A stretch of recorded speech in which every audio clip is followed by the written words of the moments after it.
আসসালামু আলাইকুম প্রিয় দর্শক, আশা করি আপনারা সবাই ভালো আছেন। প্রিয় দর্শক, এই ভিডিওতে আমি বলে দেব কাতারের ম্যান পাওয়ার করতে কতদিন সময় লাগে। দর্শক, প্রথমে আপনাকে বুঝতে হবে কাতারের ম্যান পাওয়ার কিন্তু দুই রকম। একটা হলো অ্যাটেস্টেড ভিসা আর একটা হলো নন অ্যাটেস্টেড ভিসা। যেটা অ্যাটেস্টেড ভিসা সেটা মূলত অ্যাটেস্টেড করায় নিতে হয়। ধরুন প্রথমে আপনি মেডিকেলে ফিট হলেন, ওইখান থেকে ভিসাটাকে প্রিন্ট করে দিল, তাহলে ভিসাটা অনলাইনে প্রিন্ট হবে। যখন ভিসাটা অনলাইনে প্রিন্ট হবে তখন এটা হলো নন অ্যাটেস্টেড ভিসা, অর্থাৎ অসত্যায়িত ভিসা, মানে অ্যাটেস্টেড করা না।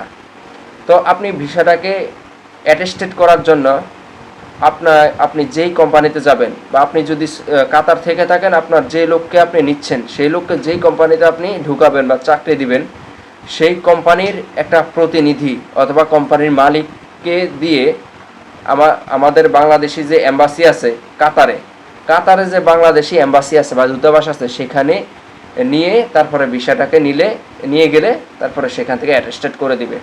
সেক্ষেত্রে অবশ্যই আপনাকে কোম্পানির কোনো মালিক অথবা প্রতিনিধিকে নিয়ে যেতে হবে।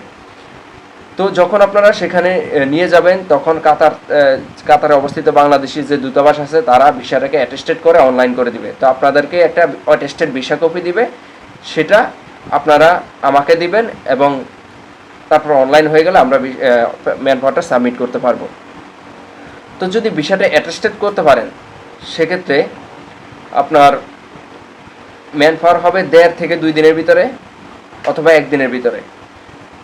আর যদি ভিসাটা অ্যাটেস্টেড না করতে পারেন, নন অ্যাটেস্টেড ভিসা হয়, সেক্ষেত্রে সেটা 2 দিন 3 দিন 4 দিন যে কোনো সময় লাগতে পারে, 2-3-4 দিনের ভিতরে। তো প্রিয় দর্শক, আশা করি আপনারা বুঝতে পারছেন। আমি বিস্তারিত খোলাসা করে বললাম যাতে করে আপনাদের বুঝতে অসুবিধা না হয়। তো দর্শক, আপনারা যারা কাতারে ম্যান পাওয়ার করতে চাচ্ছেন তারা স্ক্রিনে দেওয়া নাম্বারে আমাদের সাথে যোগাযোগ করেন।